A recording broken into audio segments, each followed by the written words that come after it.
A man wearing an ankle monitor tried to trade drugs for fried pickles. A marathon runner is disqualified for chain smoking throughout the entire race. And a study finds Bigfoot sightings correlate with black bear populations. These are the Weird News segments for Monday on Weird AF News, the only daily weird news podcast hosted by a comedian inside a closet. A man wearing an ankle monitor tried to trade drugs for fried pickles at Buffalo Wild Wings. Seems like a fair trade to me. Drugs for fried pickles. Need a little bit more information, though. Did the pickles come with the dipping sauce? And do the drugs come with paraphernalia? We have here an Indiana man on an Indiana night. This guy was desperate to get his fix of fried pickles. Unfortunately, he was arrested. The police say he offered some narcotics to the restaurant staff at Buffalo Wild Wings in an attempt to lure them into reopening the kitchen. Oh, man, I totally relate to this Indiana man on an Indiana night trying to get the staff to open up the kitchen. He's drunk and high. He gets there. You're like, oh, I could go for some fried pickles right now. They're like, sorry, the kitchen's closed. This has happened to me before. Drunk, late night, trying to get some eats. Yeah, you're limited to the places that are open, and sometimes you show up just as they're closing. You're just like, well, you want to beg them to open. I never thought to try to convince them to reopen the kitchen by offering them narcotics. Let's get back into the story and the narrative and find out if this worked. Police say 25-year-old Justin Carpenter, the Indiana boy on an Indiana night, arrived at the Buffalo Wild Wings in Lawrence, Indiana with some friends Sunday night. Unfortunately, Justin and his friends found that it was closed. Now, Justin, who was wearing a court-ordered ankle monitor due to a prior drug arrest. Okay, so we have a plot twist here. Justin's out with drugs on him, clearly, probably in him, and wearing an ankle monitor due to a prior drug arrest. Was he supposed to be at home? I think Justin's breaking all kinds of court-ordered suggestions at this point. Justin allegedly offered the restaurant staff multiple drugs if they agreed to reopen the kitchen and make him some fried pickles. Now, according to the arrest affidavit, it seems Justin Carpenter phrased it as such. He asked the employees, quote, if you make us some fried pickles, me and my friends, well, I'll make it worth it. Two of the staff members of Buffalo Wild Wings that Justin made his illicit offer of drugs to were apparently underage. Now, that's a problem. And apparently the employees that were of age still didn't accept this bribe. Rather than accept the illicit barter attempt, the restaurant refused to make Carpenter any fried pickles at all. On his way out, Carpenter allegedly left 3 small bags of marijuana on the front counter of the restaurant and told a manager to, quote, give those bags to the kids. Wow. Give those bags to the kids. What is this? The marijuana Robin Hood? Leaving little green baggies for the kids. Oh, that's hilarious. I got to say, I'm extremely surprised that fast food employees didn't go for drugs. I mean, what self-respecting restaurant employee turns down drugs? I've worked in the restaurant industry. I know the kind of drugs that the employees use. I know the habits of restaurant employees. Oh, I've lived that life. I'll tell you right now. Getting paid cash at the end of the night and immediately pooling our money together to buy. I'm not going to tell you what it is exactly. I'll just say it rhymes with Spokane.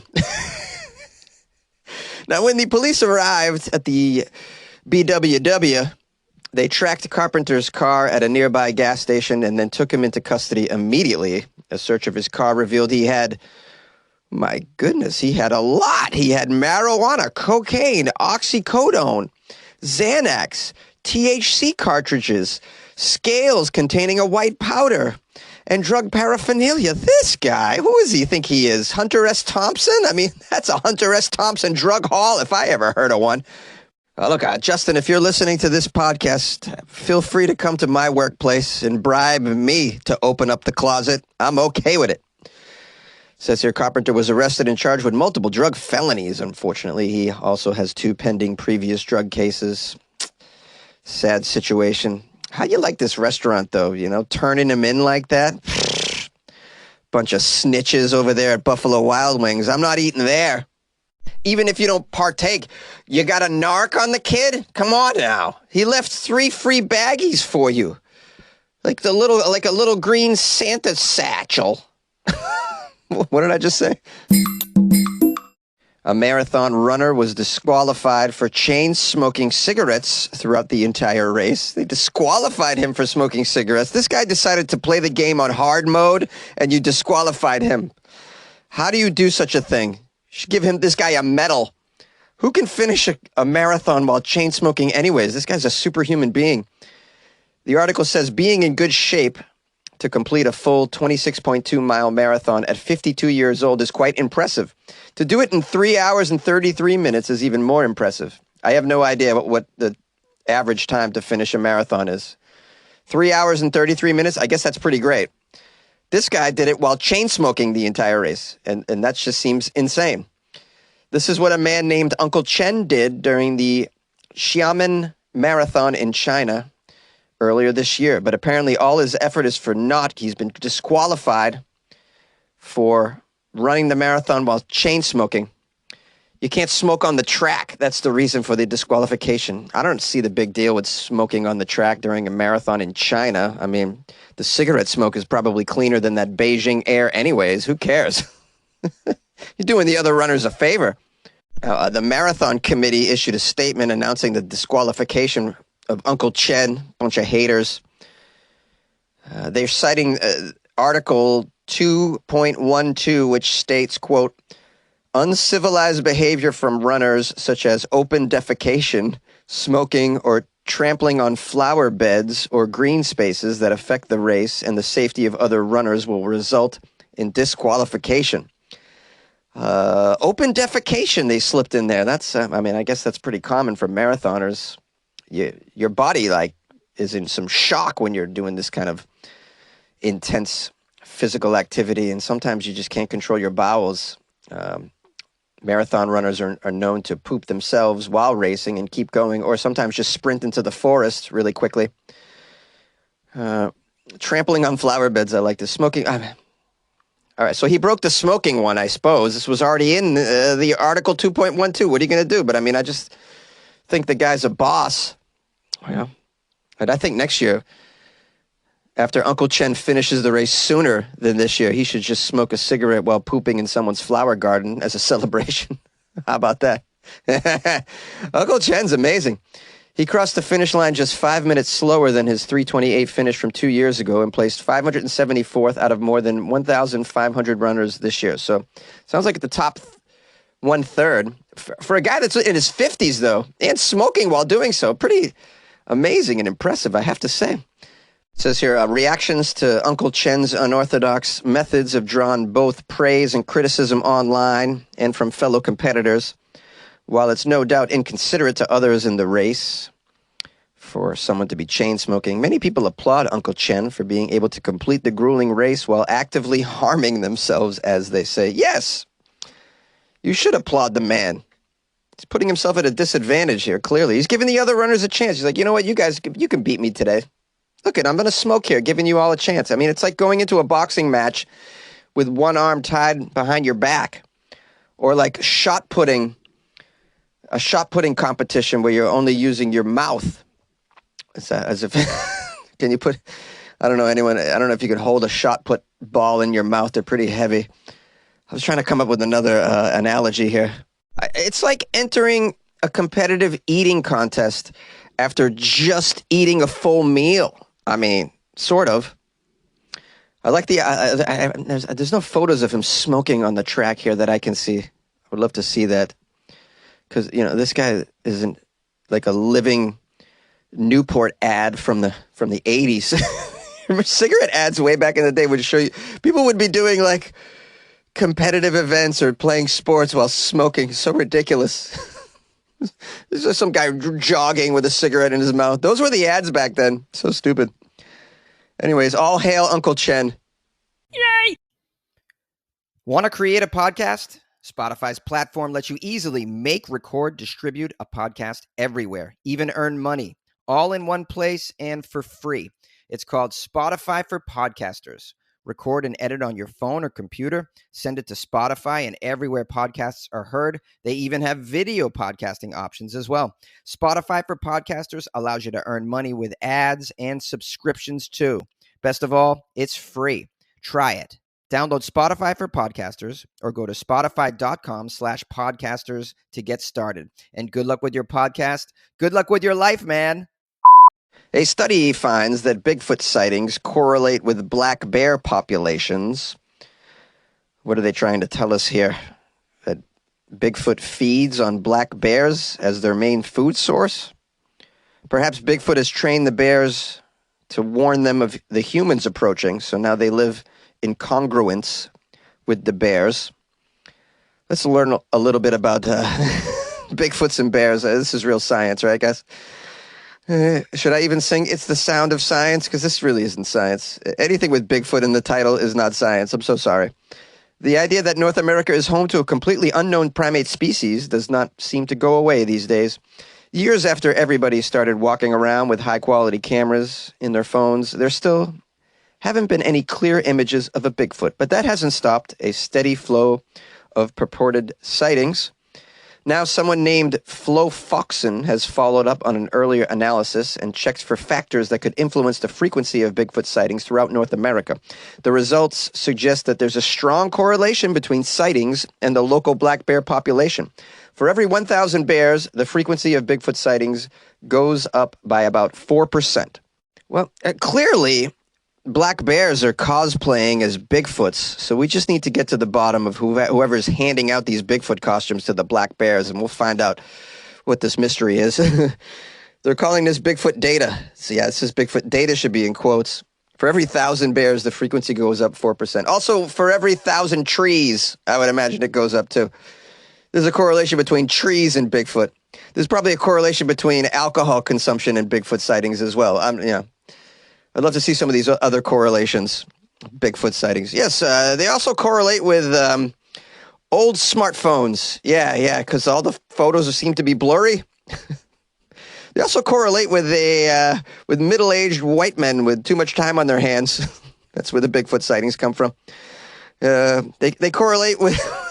They're often found in areas where the community has a lack of genetic diversity and a lack of teeth. So that's also a correlation. Now, the article says it's very easy to see how black bears and Bigfoot could be mistaken for each other. Despite their name, black bear, the bears actually come in a wide range of colors, from a golden brown to a deep reddish color, as well as, obviously, black. They're also large animals and will frequently stand on their hind legs to get a better view of their surroundings.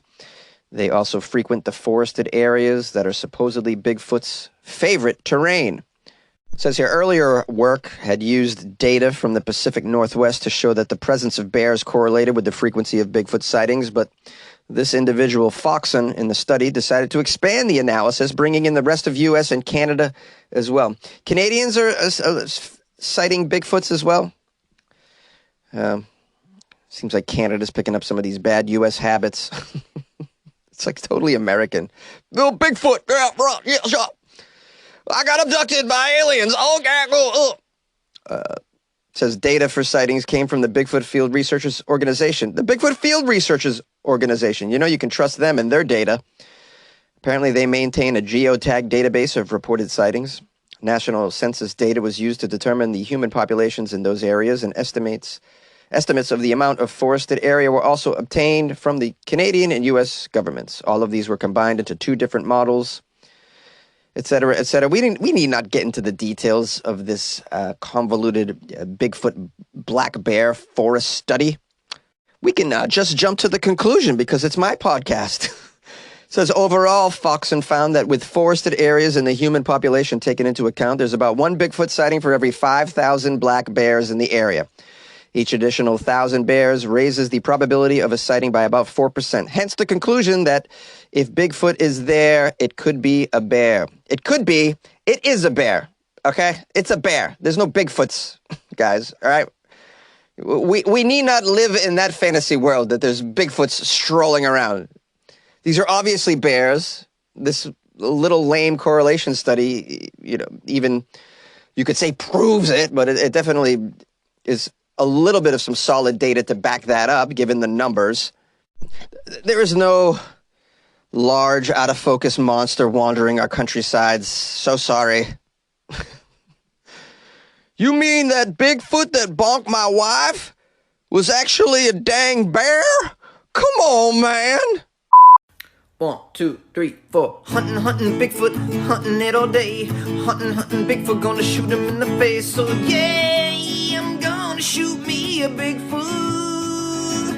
Been hunting Bigfoot today, and I shot something. Let me go see what it is. Oh.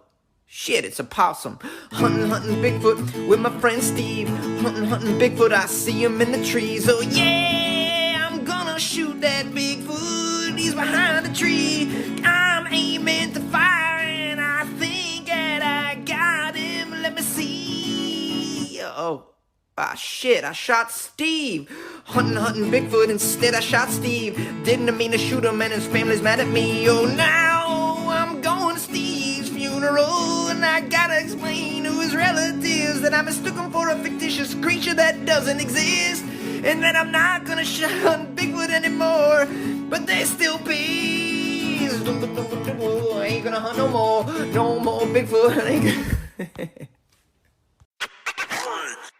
Hello, weirdos and friends. Let's talk about caffeine. You know it fuels me. You know I'm an addict. It fuels my podcast. Many of you have sent me coffee. You know the deal. You also know I have acid reflux, though, so I found another source for my morning focus, my morning energy, my morning routine. It's an elixir called Magic Mind.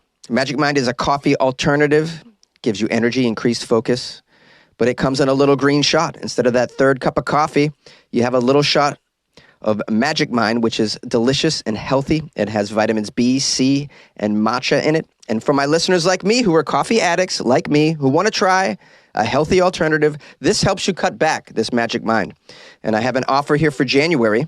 As part of this campaign, you get 1 month free of Magic Mind with a 3-month subscription. Just go to magicmind.com/Jan Jonesy, Jan Jonesy, magicmind.com/Jan Jonesy. Use the code FunnyJones20. You get an extra 20% off, which gets you a total of 75% off. This offer only lasts till the end of January. 1 month free with a 3-month subscription. Use that code. I'll put a link in the description of the podcast, and crush your New Year's resolutions with the help of Magic Mind. Yay! What's up, my friends, listeners of the Weird AF News podcast, Bigfoot hunters, whatever you might be? I want to thank you for spending some time with me in this episode. Hope you had a nice weekend. Hope you enjoyed that Florida Friday episode. It was pretty good. I got some good feedback from that. I appreciate everybody reaching out to me over the weekend as well. I want to give a shout out to Patricia from the Bay Area. She sent me a nice little DM on Instagram. She said, new to the podcast, Jonesy, and so thankful. My dad has been sick, and I've been extremely sad. Your podcast makes life better. I laughed hella hard. Laughter is truly medicine, Jonesy. Thanks to the Florida woman who got pregnant through the air conditioning vent. That had me laughing hard AF. You rock, man. New listener, Patricia from the Bay Area. So shout out to Patricia. We hope that her dad recovers, and you guys have an amazing 2024. And I'm grateful for the message, Patricia. Thanks for reaching out. That's really sweet. Also, Tish reached out with a DM. Tish West. This is also on Instagram. Tish wrote, found the Weird AF News podcast through Google Home. Love this show. It's made me laugh during some of the darkest times. I show my appreciation by recommending it to friends. Jonesy, good luck with your life, man. Isn't that sweet?